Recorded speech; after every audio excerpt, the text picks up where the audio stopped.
Good evening, everyone, and welcome to another one of Palolo Chinese Home's community education sessions featuring an informative discussion in the Supporting Our Seniors in Changing Times series. Tonight's topic is entitled A Whirlwind Introduction to Acupuncture. How can it help me? I'm Eric Botalon, Fund Development Manager of Palolo Chinese Home, and I am honored to be the moderator this evening. For those of you who are interested in any of our prior presentations, please click onto our website at www.palolohome.org. And if you may be wondering what to have for your evening meal following our discussions tonight, please consider supporting our flavorful fundraiser with Panda Express, running nationwide today for one day only. Simply go to pandaexpress.com, choosing pickup or delivery. Enter PCH's promo code 902434 in the coupon code section and click on confirm. That's it. And PCH will get 28% of the purchase sale to help kupuna in our community. We understand that there is much information to navigate and so many questions from our community audience. So let's get it started, shall we? In order to help you get the most out of this community session, please note the following. You'll see that you can submit questions during the section by typing them into the chat box on your screen. While we may not be able to get to every question during the session, we will make note of them and work to get them answered soon afterwards in a follow-up email. We will also be recording today's Zoom session and sharing it with our attendees for your reference. Please note, only our speaker will be visible during the discussion. Before we introduce our expert speaker, we would like to thank our community partners. The Plaza Assisted Living, Kaiser Permanente, Kuakini Health Systems, Ikegai Initiative, Islands Hospice, Manoa Cottage, St. Francis Healthcare Systems of Hawaii, and especially the Hawaii Community Foundation and its Kupuna Aging in Place grant, which has made this series possible. And now it is my distinct pleasure to introduce our expert speaker this evening, Ms. Kathy K. Sato. Hi, Kathy. Hey, Eric. Kathy K. Sato is a licensed acupuncturist in the state of Hawaii. She received a Master's of Science in Oriental Medicine from the Institute of Clinical Acupuncture and Oriental Medicine in Honolulu, a doctorate in acupuncture and Chinese medicine from the Pacific College of Oriental Medicine in San Diego. She is the founder of Needles of Hope, a Chinese medicine clinic specializing in pain management and neurological rehabilitation. The purpose of the organization is to help your body and mind heal itself in a safe, effective, natural, and drug-free way. They strive to provide a blend of proven classical Chinese medicine practices with cutting-edge modern advancements and are committed to your treatment being successful. Take it away, Kathy. All right, Eric, thank you very much. Okay, let me see. I need to share my screen.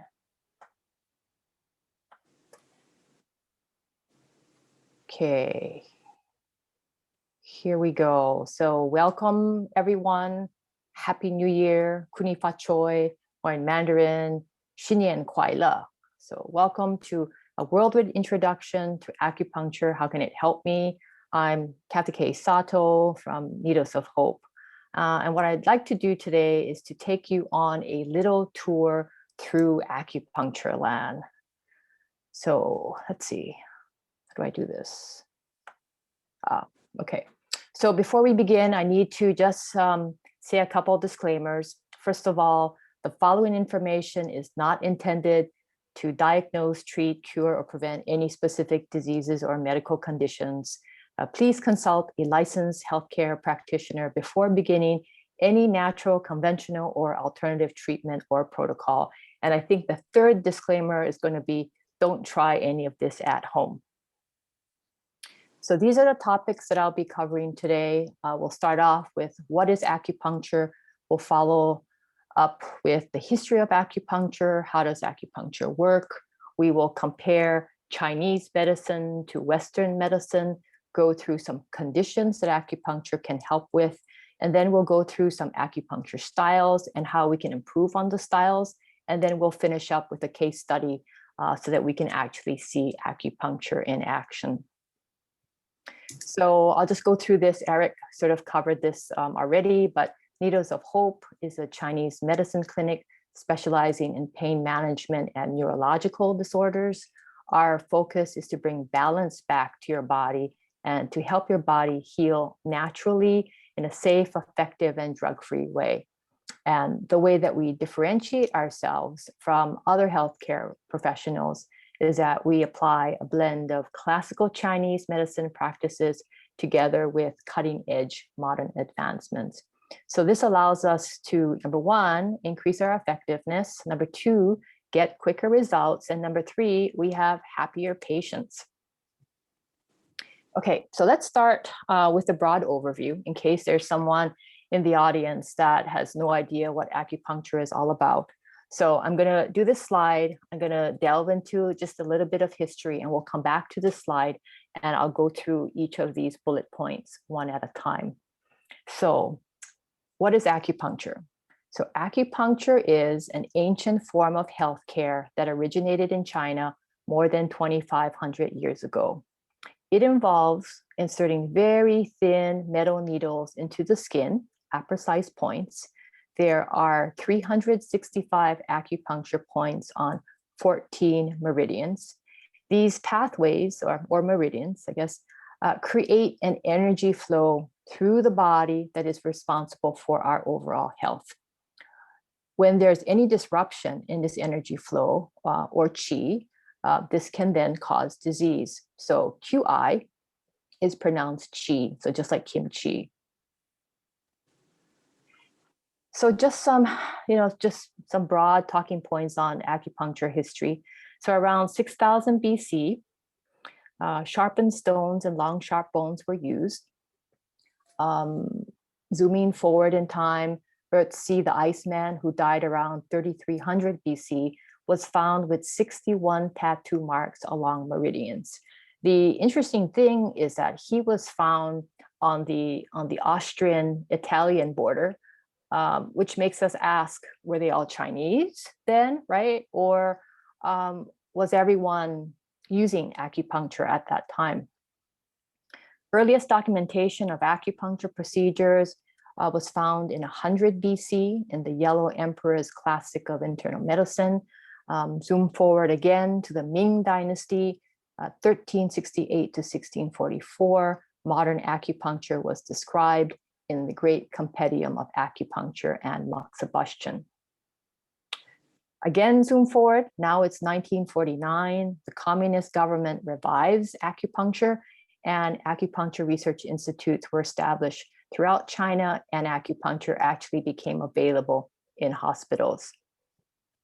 In 1971, a member of the US Press Corps was treated with acupuncture during his recovery from an emergency appendectomy in China. He then went on and described his experience in a New York Times article. Then in 1974, Hawaii became the second state in the US to license the practice of acupuncture. So here we have a very old, a very ancient modality, and yet in the US, it's really been around for about 25 years. Okay, let's go back to our talking points, the bullet points. What is acupuncture? So I said that acupuncture is an ancient form of healthcare. And what does healthcare mean? So I went to Merriam-Webster and I looked it up, and it says that healthcare refers to efforts made to maintain or restore physical, mental, or emotional well-being. So it says efforts made to maintain. So acupuncture is about prevention, right? Maintaining your health, preventing illness. It's about restoration, right? So if something happens to you, we're able to restore, we attempt to restore. And it involves the physical, mental, and emotional well-being. So the physical is the body, mental, the mind, and the soul, right? So it's mind, body, and soul, so everything together. So acupuncture involves inserting very thin metal needles into the skin at precise points. And as an acupuncturist, we get all these questions all the times, right? Do you use needles? How big are the needles? Do they hurt? Is it safe? Do you reuse needles? And so I'd like to just spend some time now talking about the needles. So the thing that you need to understand is that acupuncture needles are not like the needles that you usually know. So here on the very bottom, this green needle here with the green handle, this is a facial acupuncture needle, and it is 0.12 millimeter, very tiny, right? The needle that I usually use is this one here with the purple handle, and this one is 0.25 millimeters, also very itsy bitsy, right? Compare that to the sewing needle, which is 1.02 millimeters, so it's 4 times bigger, right? And then you have the hypodermic needle. So hypodermic needle, think, COVID vaccine, that is 1.6 millimeters. So it's about 7 times bigger than an acupuncture needle. So acupuncture needle is really itsy bitsy. The FDA approved acupuncture needles for use by licensed practitioners in 1996. The FDA requires that sterile, non-toxic needles be used and that they be labeled for single use by qualified practitioners only. So these needles are, number 1, they're itsy bitsy. Number 2, they're approved by the FDA. Number 3, they're sterile and non-toxic, and they're only for single use only. Okay, now let's talk about how does acupuncture work? So in order to address this question, we need to talk about how disease comes about, right? So I've labeled this slide philosophy behind disease. So I said that there were 14 meridians or channels in the body through which energy or chi flows. And any disruption in this energy flow can then cause disease. So by then sticking a needle into a particular acupuncture point, we can then disperse the blockage and get the energy flowing again, thus altering the underlying energetic imbalance of the body. And that's basically how acupuncture works. So this is what we learn. And I think this is sort of the standard script that an acupuncture will give you if you ask them, how does acupuncture work? I just want to refine this a little bit because, or maybe even modernize this a little bit by saying that when we stick a needle into a given point, my view is that we actually generate a given frequency. And it is this frequency that helps to disperse any blockages. And it is the frequency that helps to get the energy flowing again. And I kind of like to think of myself as being an energy practitioner or a frequency practitioner. And I know I didn't have my initial cover page on very long, but I had a picture of Einstein there. And you might wonder what Einstein has to do with a Chinese medicine presentation. But he has this quote that I really like. And he says that future medicine will be the medicine of frequencies. And I think that acupuncture is one of these medicines of frequencies. It's a frequency medicine. And in my practice, I apply many different modalities, and all of them happen to be frequency modalities. So for instance, I use electrical stimulation. So it's electrical, and therefore it has something to do with frequencies. I use lasers, and lasers are light, and light is also, it has something to do with frequencies. I use microcurrent, and microcurrent's pretty cool because it takes advantage of the body's ability to respond to specific frequencies. So I'd say that I am a frequency practitioner. Now, just to digress a little bit further on this frequency topic, I want to talk about Dr. Masaru Emoto. Now, you probably haven't heard of him, but you've probably seen some of these photos that I'm going to show you. If you have time, go home, Google Emoto, right? So if you have a bad memory like me, then just remember Emoto is A, like A Brada, A, right? And Moto, Ajinomoto, so Emoto. So Dr. Emoto was a Japanese water researcher. And what he did was he took water in a glass, and he labeled each of these glasses with words. So for instance, he would write love and gratitude, and he would then hold the glass and he would say to it, love and gratitude. He would think love and gratitude, and then he would take a drop of water from that glass, and then he would put it on one of those glass, microscope slides, right? He would put the water on that and he would freeze it. And once it was frozen, he would take it out and he would look at it through his microscope, and he would see something like this here, this picture that I have. And he did that with a lot of different other words. So he did it with thank you, wisdom, truth, so eternal, angel, I love you, peace. And notice how all of these are very geometric, right? And they are very aesthetically pleasing to look at. Whereas the jars that had negative messages on them, like you fool, you make me sick, evil, I hate you, right? These are very chaotic looking and they're very non-geometric. So these experiments showed how our words, thoughts, energy intentions can physically alter the molecular structure of water. And why is this important? Well, so we as humans, we're made up of primarily water. So consider this. If our energies can transform water, imagine what's possible when this idea is applied to disease or health, right? So we are basically frequency beings. So the bottom line to all of this is, we're all stressed out because of COVID, right? But we got to remember that we got to be happy, got to keep happy. Otherwise, who knows? Disease could set in. Okay, so let me finish up this topic on how does acupuncture work. I covered the Chinese medicine view. I covered my view using frequencies. And now this is the Western biomedical perspective.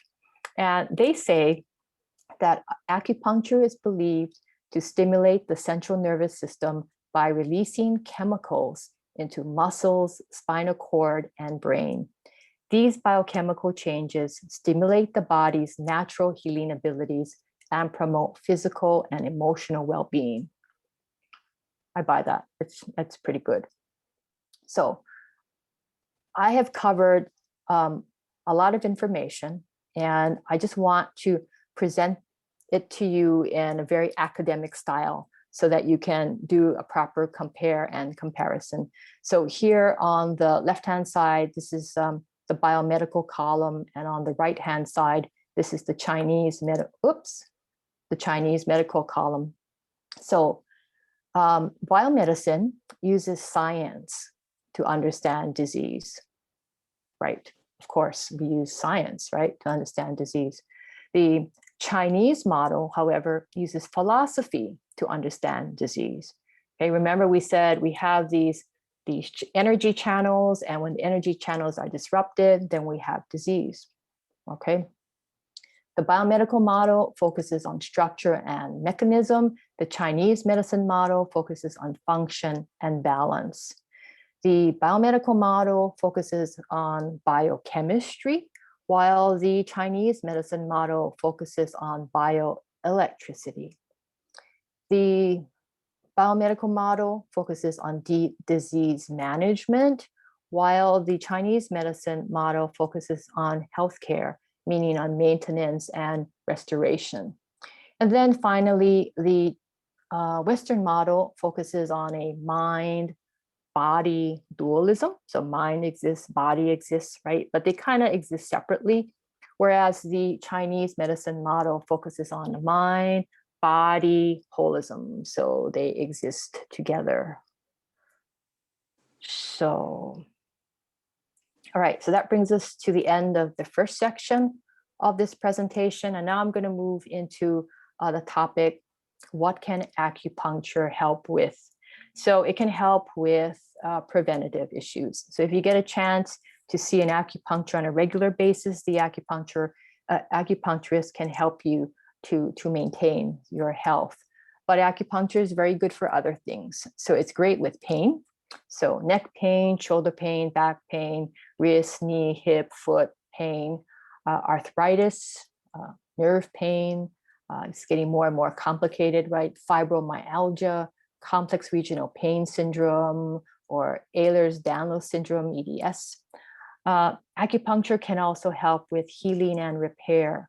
So if you have a tear, rotator cuff tear, meniscus tear, any bone fractures or sprains, it can help with that. And it can also help if a part of your brain has been damaged in some way, like say in a stroke situation. So that brings us then to neurological disorders. Acupuncture can help with any of these stroke-related issues: hemiplegia, spasticity, plasticity, motor or sensory issues, balance, speech, Parkinson's or tremors, PTSD, OCD, memory.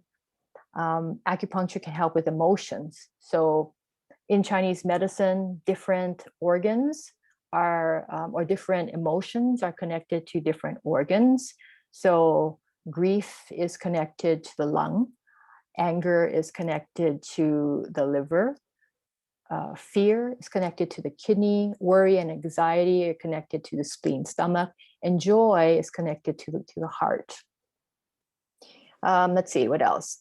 Acupuncture can help with chronic issues, so diabetes, thyroid issues, GI issues. It can help with immune support, organ-related issues, fertility, and even cancer support. So it is a modality that we can apply to many different types of disorders. So let's moving on to different acupuncture styles. So this is a curious fact. If you visited two different acupuncturists, stating the same chief complaint, chances are the two acupuncturists will treat you in two different ways, or at least it will not be the identical way. And the reason for this is because there are many different acupuncture styles. So there's a local acupuncture, there's distal acupuncture, ear acupuncture, huatou, jiaji is acupuncture that's done on your back. Neural acupuncture is done sort of in the scalp. There's vision acupuncture, there's hand, feet, tongue acupuncture. Different ethnic groups have their own style of acupuncture. There's Japanese acupuncture, there's Korean acupuncture, etc. So what I'm going to do is I'm just going to go through a couple of these just to give you a feel as to what is available. So local acupuncture. So it's exactly what it says. So if you have low back pain, then the needles will go into the back. If you have a torn meniscus, then the needles will go into the knee. You have, what else? Arthritis in your hips, then the needles will go into the hips. So that's pretty straightforward.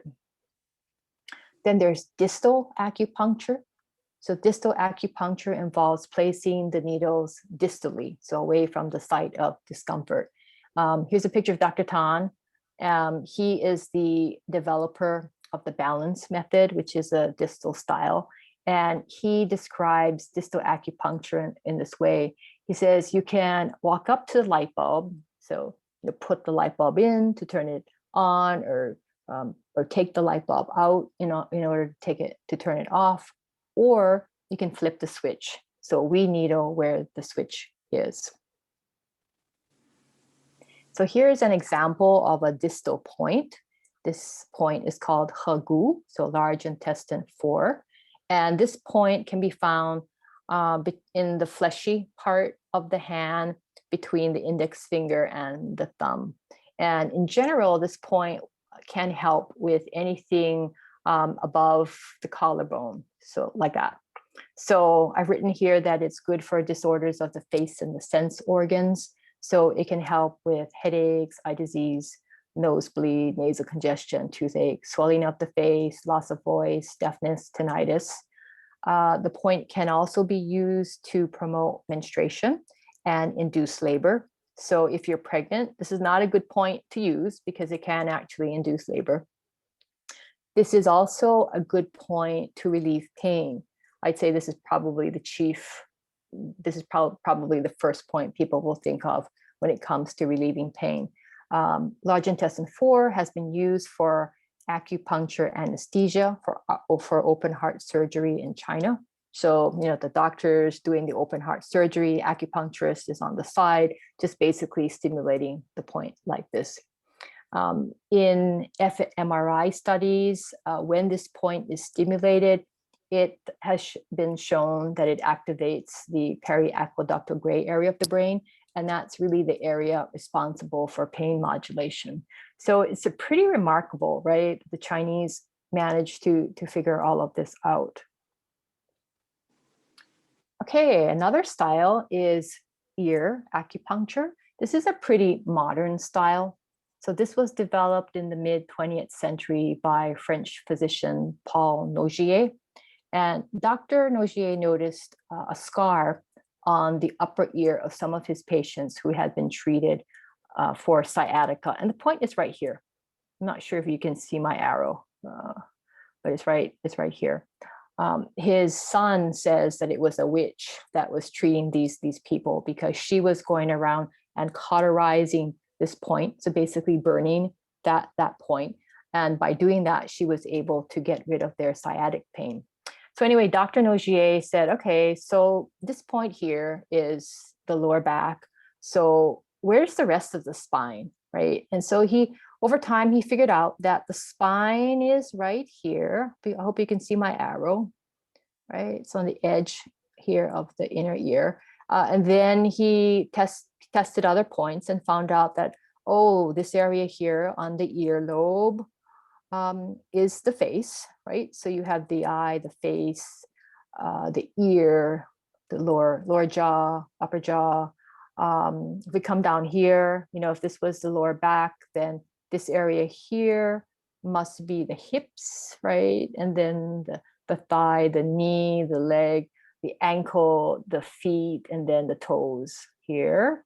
And then if that was, the mid back, then that is, most likely the shoulders, which it is, and then the elbow, the wrist, the hand, and then the fingers. So the interesting thing is when they did do MRI studies, they found that there was a correspondence between these points, sections of the brain, and the areas of the body. So this is the same chart, just the opposite way. So you can see here's the spine, and the face is down here, and then the shoulders and legs down here. But anyway, notice how these points are all here on the outer portion of the ear. And notice that this area here is empty, right? This red portion is empty. So what's in there? Well, the organs. The organs are in there. So you have here the bladder, the kidney, so the stomach, the spleen, the liver, right? And then the brain areas are sort of down here. So you have amygdala, frontal cortex, limbic system, hippocampus. The thalamus is back here as well. So it's pretty cool. So here's a protocol, a very useful protocol that I use quite often. It's called battlefield acupuncture. It's used for pain, and it is used. The military uses it quite a bit. It was developed by them actually, and the reason why they like it is because it manages pain, but without the risk of addiction. So it was developed by Dr. Richard Nimzal. He is the chief of the Air Force Acupuncture and Integrative Medicine Center. And this protocol is made up of 5 points. You have Shen Men here, omega 2.0, the thalamus point, and then cingulate gyrus. So these points influence how the central nervous system processes pain. They've done studies, and the studies have shown that by using these points, pain is immediately reduced. And I'd say that if someone came into my office and they had, say, some kind of pain at the level of between 8 to 9 on a 10-point scale, I would get them on my table, put it in the 5 points, both ears, and then let them be and allow the pain to slowly subside. Okay, next style is neuroacupuncture. Neuroacupuncture is basically scalp acupuncture. It was developed by Dr. Zhao Shunfa, a Chinese fellow from Harbin. So that's northern China. And Harbin's pretty famous in that they have an ice, or every winter they create an ice city. So that's where Dr. Zhao is from. So he created this neuroacupuncture system, and Dr. Linda and Dr. Jason Howe, they studied with Dr. Zhao. Eventually, the Dr. Howes, they moved to Santa Fe, New Mexico, and started the Neuroacupuncture Institute, and that's where I studied with them. So neuroacupuncture is a contemporary acupuncture technique which integrates classical Chinese needling with neuroscience. It is based on the latest scientific understanding of brain area functioning and neuroplasticity. By stimulating areas associated with motor, sensory, or other functional impairment, brain cells are induced to make new connections, and surrounding neurons are recruited to reform circuitry and restore lost ability. So in this diagram here on the right-hand side, this shows you where we would needle. So, and the location of where we would needle corresponds to the neuroanatomy of the brain. So, so here's the motor line, right? And behind the motor line is the sensory area. So say for instance, someone came in, they had a stroke and it affected their right-hand side. We would then needle the left-hand side, the opposite side. And if they had leg or foot issues, we would needle somewhere up here. If they had, say, arm and hand issues, we would then needle in the middle of the motor line. And if there were facial movement issues, then we would be needling on the lower part of this line, right? And say they had a stroke and everything was fine as far as their motor ability went, but they couldn't feel, for instance, then we would do the very same thing. We would needle along the sensory line. So up here for the lower extremities, and in the middle for the upper extremities, and then for any facial issues, so on the bottom part of this line. There are areas here for speech, there are areas for vision, there are areas for balance and fine motor skills. So this is really our go-to whenever there are neurological issues. Okay, so another very different style, so vision acupuncture. This style is called Akinova, and it's from John Boll in Denmark. So Akinova is has shown remarkable results for people who have been diagnosed with degenerative eye disorders. Oh, I should probably mention just something about John Boll. So he has the largest vision acupuncture clinic in Europe.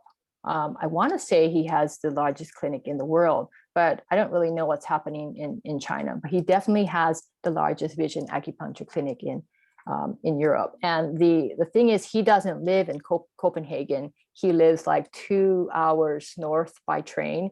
So people who want to get treated by him, they need to get to Denmark, they need to get to Copenhagen, and then they need to travel another 2 hours north. So it's, really quite a trek. So this treatment involves needling newly discovered points in the hands and in the feet. So no needles go into the eyes. And the points that we use are in the joints of the hands and the feet. And unfortunately, this is the one style, or this is the only style of acupuncture that I know that it's very important when we stick the needle in, we need to generate pain. So it has to hurt. And the reason for this, or what we believe that is happening, is that we need to generate that pain frequency, because it's that pain frequency that somehow affects the area of the brain that's responsible for vision. So very interesting. Okay, so that has taken us through the different types of acupuncture. And now I want to get to a case study. So in this case study, we have Jody Wong. She's 67 years old. And she was at her Tai Chi class when suddenly she had sharp lower back pain that ran through her buttocks and the back of her thigh. And when she took a step, the pain further radiated down the side of her lower leg and on the top of her foot. Her pain level, so on a scale of 1 to 10, her pain was 8 to 9, so very painful. And she was diagnosed with sciatica, or sciatic nerve pain. The question is, can we help her? So this is the backside of a person, right? So here's the spine, right? And here's the sacrum, and this is the hips, right? So it's this nerve that's problematic. This is the sciatic nerve. And the sciatic nerve in this case is inflamed. And so we need to figure out how we can help Jody so we can bring down this inflammation. So how do we help her? This is the part where I'm supposed to have audience participation, but since there's no audience, I'm going to answer. How can we help her? Well, I think because her pain is so intense, it's at 8 to 9, I'd probably start with some battlefield acupuncture. So here are the 5 points, right? Shenmen, omega 2.0, the thalamus point, and then cingulate gyrus. And I would add this other point, the Dr. Nogier's point for the sciatic nerve. And then I would do some local points. So the inflamed nerve is somewhere here, right? So I figure out where that nerve really is, and I add some needles. And then we'll do a distal point. So here we have a pretty nice protocol for Jody. Battlefield acupuncture, some local points, and then a distal point, right? The question is, can we improve on this protocol, or this base protocol? And the answer is yes. So we can add some electrical stimulation, for instance. So remember when we talked about the biomedical view about how acupuncture worked, right? It said acupuncture is believed to stimulate the central nervous system by releasing chemicals into muscles, spinal cord, and brain. So when we add the electrical stimulation, what happens is that it releases beta endorphins and ACTH, which are natural opioids or natural painkillers. For those of you who haven't had electrical stimulation before, here's a little device, and then there are these little leads that we attach. Generally, you'll feel just a little bit of buzzing. Doesn't hurt, it's just a bit of buzzing. So we could also use laser needles. Laser needles are fun, right? A laser needle treatment employs fine fiber optic cables. And here you see the fine fiber optic cables delivering highly concentrated laser light. Laser needles produce positive physiological cell change, regenerates tissues, reduces inflammation, alleviates pain, just like traditional needles. And the third modality that I would add is called frequency-specific microcurrent. And frequency-specific microcurrent, or FSM, is a newly rediscovered treatment that takes advantage of the body's ability to respond to specific frequencies in order to heal. So in this particular case, what we'd like to do is we'd like to take the inflammation out of the nerve. So is there a frequency combination that will allow us to do this? And yes, there is. So if we ran 40 hertz together with 396 hertz, this would help us to take the inflammation out of the sciatic nerve. So if we took our base protocol and we added these three modalities, what we would have is a happy Jody at the beach. So here's Jody eating her ice cream. Yay, Jody. So that brings me to the end of my presentation. I just want to recap. So acupuncture is an ancient form of healthcare that's great for maintenance, but it also helps to normalize imbalances and promote self-healing. Acupuncture can help with pain, repair, neurological disorders, emotions, chronic issues, general prevention, and many other things. There are 365 points and 14 energy meridians that flow through the body. The energy that flows through the meridians is called qi. When the flow of qi is harmonious, health flourishes. When the flow of qi is disrupted, qi will stagnate, bringing about disease. Acupuncture needles are itsy bitsy, they're sterile, they're non-reusable. There are many styles of acupuncture, and there are many different complementary modalities that we can apply. Finally, so don't forget to Google Emoto and water, and remember to be happy. So if you need to find me, here I am. I'm at the Interstate Building, 10th floor, suite 1050, and here's my email address and telephone number. And that is it. Thanks for your attention, and I will take any questions.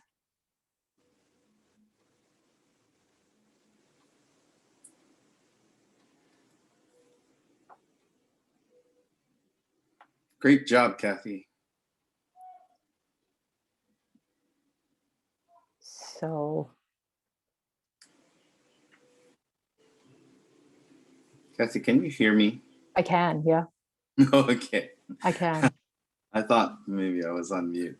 Well, at this time, the Q&A portion of our chat is open. I see that we do have a few questions.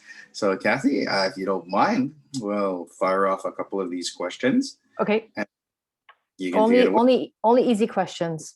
Okay, I'll make sure that they are easy. Kathy, Yeah. can acupuncture help with dementia? Oh, so I think acupuncture can help with symptoms of dementia. I don't think that it can reduce. I mean, it can cure dementia. So if people came in with dementia, I think I would do a combo treatment. I would use acupuncture, and then I have a device. I have a helmet, and it shoots off infrared light. So the treatment is called photobiomodulation. If people are interested, I have something on my website about it. But it helps with memory issues. So I've had people who have had beginning to lose their memory. I had one man who slowly. I'm not going to say that he had dementia, but he was heading in that direction, and so he used then the helmet for a little while, and he came back and told me that he was beginning to remember nouns, right? So I think acupuncture can only help to reduce the symptoms, but it cannot help to cure the situation. I see. One of our studio audience, our home audience, and is it ever recommended for certain conditions to combine some of the styles for maximum benefit, especially? Yes. So I would always combine. I think acupuncture can do a lot, but I think that helping it along, adding complementary styles will only improve results. Can you expand on the benefits for those with memory loss and Alzheimer's disease if there is a certain acupuncture style that is recommended or best for this type of disease? Okay, so we could use some of the neural acupuncture points. So some of the points on the scalp. We could use frequency specific microcurrent to stimulate different parts of the brain. We could use laser to help to stimulate some of the brain cells. I think there's like lots of different things that we could try. I think that everyone is different, so I can't give you a stock answer and say, well, this is how we would do it. I think it would just really depend. Also, it really depends on what kinds of things the person is, what kinds of issues people have. Some people have a hard time remembering people, other people have a hard time remembering how to make Simon, so it just depends on what the issues are. I see. It sounds like acupuncture is best for non-acute problems, like chronic post-surgical issues. Right. So it's not for open heart surgery. If you have a stroke, go to ER. Don't call your acupuncturist. So for emergency medicine, just go see your doctor. Even for eye issues, I generally tell people, if your eye doctor can deal with it, go see your eye doctor. Don't come to me. I see. How does acupuncture repair the body, such as a torn meniscus? It heals it. So somehow, when you stick that needle into a meniscus, into the knee, somehow the body realizes that it's been evaded by something, by a needle, and it will then generate the needed, I don't know what, chemicals or the needed, it will generate the needed reaction to help heal. I see. Can acupuncture help with my TMJ? Oh, yes, of course. I mean, I would combine it with other things. I would combine it with lasers. Probably it heals very nicely, but yeah, it can help with TMJ. Wonderful. And for those of you who still have questions, please just enter them into the chat box, and we will try our best to get through each and every question in the time that we have. If we cannot get to your question in our limited time, we will follow up in our follow-up meeting after this particular meeting. But the questions are coming fast and furious, so we'll just continue on. Kathy, can acupuncture be used on a person with nerve damage? Yes. To help heal the nerves. I mean, what kind of nerve damage? Caused by chemo or? Most likely injury due to accident or just bodily injury. It can help, yeah. Well, of course, I mean, I would always incorporate other modalities to help me. How does left or right in terms of hand or foot play a role in the pressure point and what it alleviates? Or does it? Does it I generally just do it in both, unless sometimes I balance out the acupuncture needles, and so in which case I might just do one side. But if I can, I would put needles on both sides. Yeah. See, how deep do the needles go, and how long do they have to stay in? How deep? Well, let's see. A usual acupuncture needle will go in like half an inch, maybe. But that's just the average acupuncture needle. So if you have sciatic pain and the needle's going into your butt, well, the needle can go in fairly deep. It depends on the size of the person, right? So if the person is big, then the needle can go in 3 inches, right? Or if the person is skinny, then it's just an inch. So it's sort of person dependent. Ah, I see. Uh, One of our viewers developed a similar sciatica problem previously described when she was living and working in China. She was treated by both Western and Chinese doctors. They found the source of the problem, a pinched nerve in the fourth vertebrae from the bottom. They said she could choose either acupuncture or physical exercise to address this. Right. She chose physical exercise because it was more convenient and still do these exercises today. Chinese hospitals have two practices in one building. It's patients are assured they'll get holistic treatment. Huh. What kind of cost is associated with acupuncture? What And kind is of it covered cost? insurance? So, okay, so there are, so I don't take any insurance. So in my practice, it's cash based. So a treatment is $95, but there are other acupuncturists who take insurance. And so you can find them. Because it's basically me in my practice, I don't want to be filling out insurance forms. So I spend most of my time doing clinical work. So if insurance is critical, there are lots of acupuncturists who take insurance. I see. How can acupuncture help with stroke? Wow, big question. It can, so if a person has hemiplegia, it can help the person, use their limbs again. So I get a lot. So I see a lot of stroke patients. That's kind of my specialty. And so people come in and, they have all kinds of issues. Most of them can't use half of their body.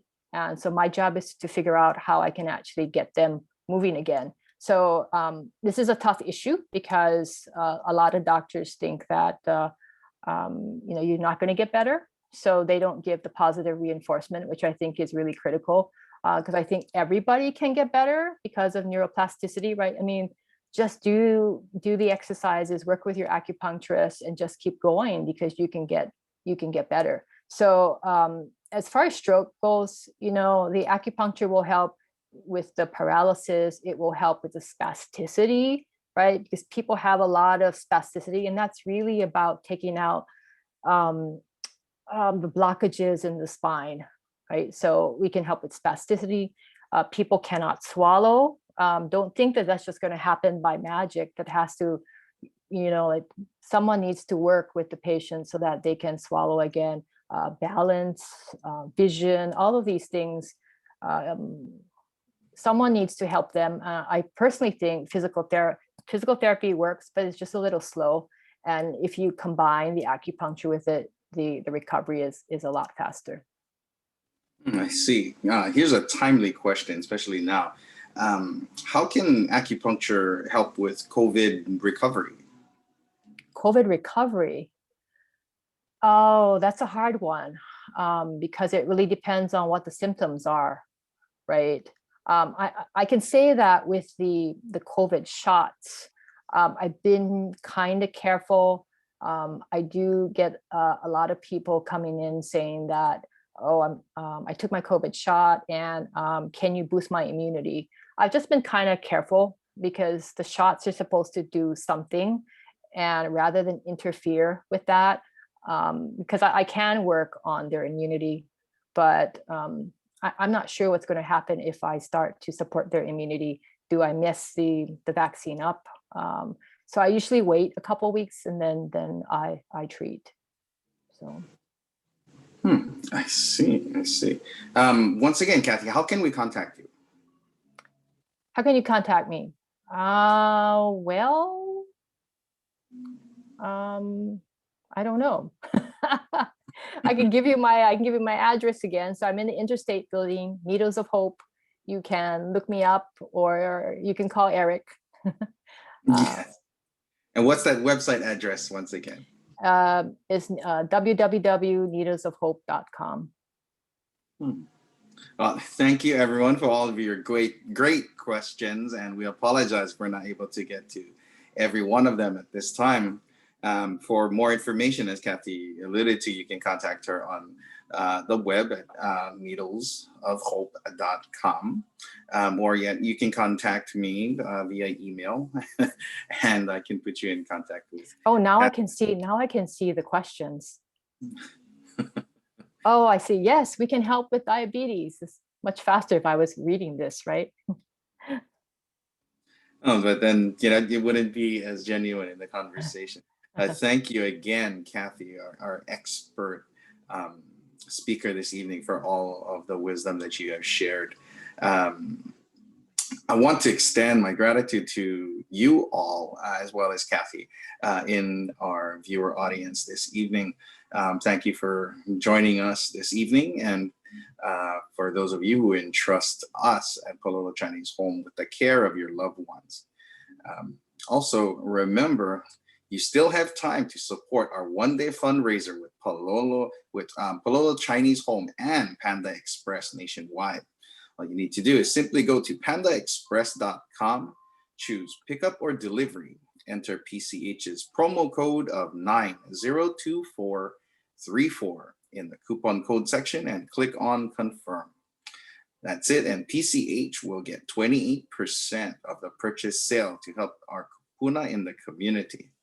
On behalf of myself and the Palolo Chinese Home and our guest presenter, Kathy K. Sato, we would like to thank you for joining us this evening, and we look forward to having you join us again next month for another educational session. Good evening, and God bless you all. Right. Thank you.